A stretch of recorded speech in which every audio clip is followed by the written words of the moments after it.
Welcome, from is the Motorola Edge, and today I'll show you how to put the device into boot mode. So to get started, let's hold power key and select power off.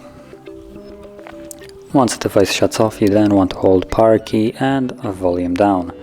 So hold both of those keys at the same time.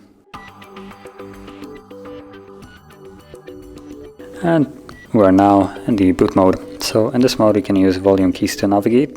As you can see, whatever will be selected is written right here, and then you need to confirm it with power key. So once you want to leave this mode, simply select start and press power key.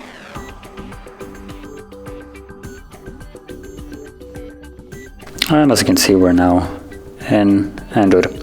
So if you found this very helpful, don't forget to hit like, subscribe, and thanks for watching.